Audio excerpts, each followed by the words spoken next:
সবাইকে আসসালামু আলাইকুম। আলহামদুলিল্লাহ আমাদের ভুতুমের আসলে বাচ্চা দেওয়ার সময়টা চলে আসছে। তো আপনারা যেটা দেখেছিলেন কিছু গত সপ্তাহে একটা ভিডিও দিয়েছিলাম যে আমাদের ভুতুম প্রেগনেন্ট। আলহামদুলিল্লাহ আমাদের ভুতুম মানে বাচ্চা দিতে যাচ্ছে আজকে। সবাই আমাদের ভুতুমের জন্য দোয়া করবেন।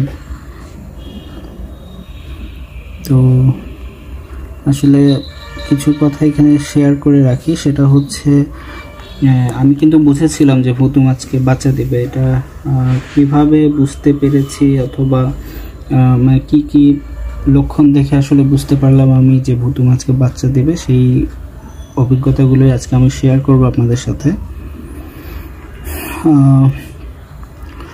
প্রথমত হচ্ছে যে মানে আমি কিভাবে বুঝলাম যে আজকে ভুতুম আসলে বাচ্চা দিবে, সেটা হচ্ছে আমি প্রথমত ওর অ্যাপিয়ারেন্সটা দেখে আমি বুঝতে পেরেছিলাম যে তার আজকে মানে তার বাচ্চা দেওয়ার সময় একেবারেই ঘনিয়ে এসেছে। কারণ নর্মালি বাচ্চা যখন আসলে মানে দেওয়ার সময় হয়ে যায়, প্রসবের সময় হয়ে যায়, তখন বাচ্চার নড়াচড়া ভেতরে টের পাওয়া যায় আর কি। বাচ্চা যে ভেতরে নড়াচড়া করছে সেটা আপনি এক সপ্তাহ আগে থেকে অন্তত বুঝতে পারবেন।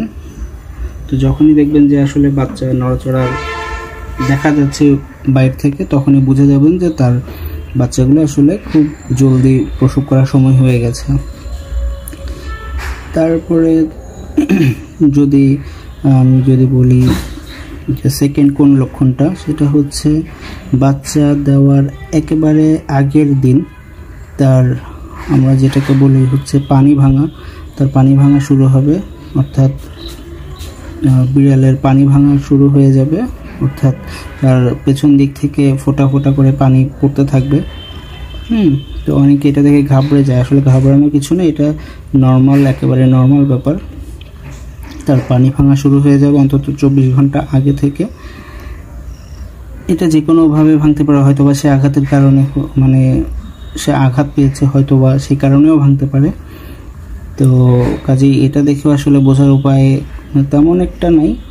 তারপরে থার্ড যেটা, সেটা হচ্ছে বিড়ালের টেম্পারেচার, বডি টেম্পারেচার অনেকখানি কমে যাবে। নর্মালি আপনার তাদের বিড়ালের টেম্পারেচার, বডি টেম্পারেচার থাকে হচ্ছে 102, 103 ডিগ্রি ফারেনহাইট বা এই টাইপের আর কি। তো যখন বাচ্চা দেওয়ার একেবারে সময় ঘনিয়ে আসবে, তখন বিড়ালের বডি টেম্পারেচার একেবারে নিচে নেমে আসবে আর কি। এটা আল্লাহর একটা কুদরত বলতে পারেন, জানি না কেন আসলে তখন বিড়ালের বডি টেম্পারেচার একেবারেই কমে যায়।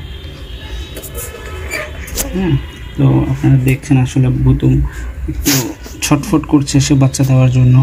সে আসলে একটা সেফ প্লেস খুঁজতেছিল অনেকদিন ধরে, এক সপ্তাহ ধরে সে নিরাপদ জায়গা খুঁজতেছিল।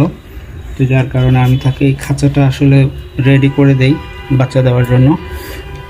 সে বরাবরই যতবারই আমার এখানে বাচ্চা দিয়েছে এই খাঁচার মধ্যেই সে দিয়েছে। সো এটাকে সে নিরাপদ একটা প্লেস মনে করে আর কি। সে নিজে থেকেই দেখা যায় যে বারবার এটার ভেতরে সে ঢোকে। তো আলহামদুলিল্লাহ বাচ্চা যখন আমি দেখি যে সে আসলে বাচ্চা দেওয়ার সময় হয়েছে, তাকে আমি দেখি যে এইটার ভেতরেই সে ঢুকে বসে আছে আর কি, আলহামদুলিল্লাহ। তো আমার ভুতুরও সেম হয়েছে, বডি টেম্পারেচার একদম কমে গেছে। এটা আল্লাহর রহমত, আমি কি কারণে আমি ঠিক বলতে পারবো না।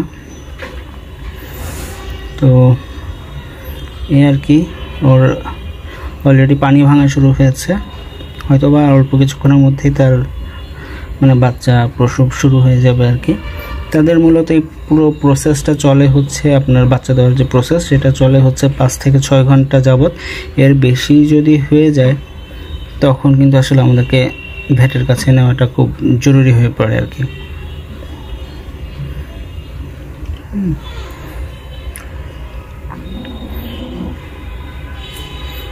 তো আমাদের সাথে থাকবেন আশা করি। পুরো প্রসেসটাতে আমি দেখিয়ে দেওয়ার চেষ্টা করব, তাদের বাচ্চা কীভাবে দেয়, পুরো প্রসেসটা দেখানোর চেষ্টা করব।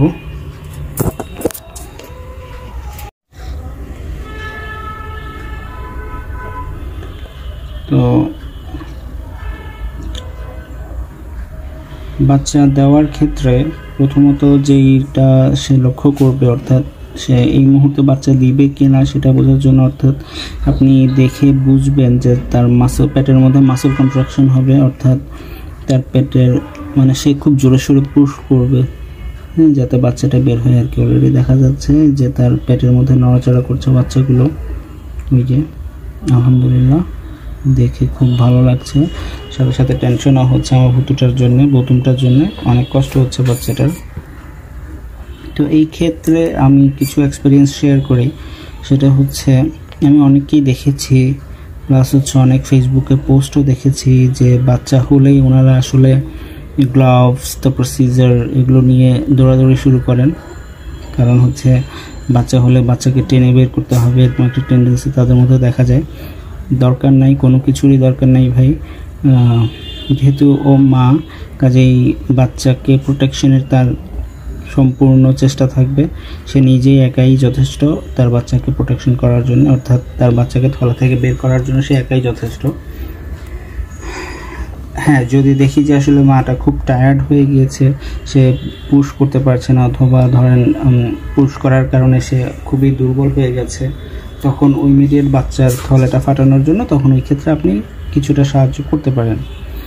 তবে একেবারেই যে আসলে টানাটানি, এগুলো আমার কাছে একদম একেবারেই বাড়াবাড়ি মনে হয়। তো আমার কাছে যেটা মনে হয় সেটা হচ্ছে এই পুরো প্রসেসটাতে, তার এই পুরো জার্নিটাতে আপনার একমাত্র করণীয় যেটা, সেটা হচ্ছে তার পাশে জাস্ট বসে থাকা, তাকে একটু আদর করা। কারণ এই মুহূর্তে সে অনেক বেশি সেন্সিটিভ থাকে, অনেক বেশি আপনার ইমোশনাল থাকে। কাজেই এই মুহূর্তে আপনি যদি তাকে আদর করতে থাকেন, কাজে সে কিন্তু মানে অনেকটাই রিল্যাক্স বোধ করবে আর কি। তো এই ক্ষেত্রে আমার এক্সপিরিয়েন্স হচ্ছে মানে কখনোই গ্লাভস এগুলো নিয়ে আসলে তাদেরকে তার নর্মাল প্রসেসটাতে আসলে বাধা না দেওয়া আর কি। এটা তার মায়ের কাজ, মা নিজেই করবে। আপনি শুধু তার পাশে বসে থাকবেন এবং তাকে আদর করবেন, ঠিক আছে? এটাই হচ্ছে আমার কথা আর কি। বসো মা।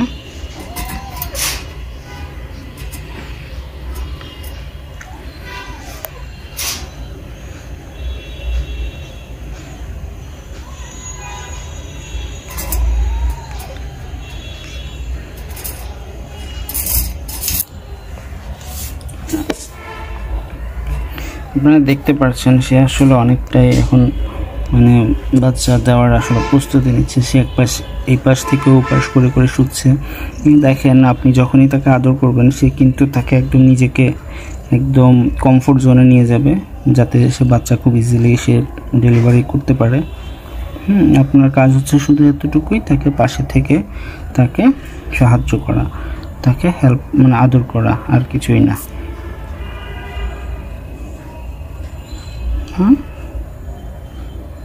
আর যদি বেশি টায়ার্ড হয়ে যায় তাহলে মুখে অল্প কিছু চিকেন স্টক অথবা পানি খাওয়াতে পারেন আপনি ড্রপার দিয়ে।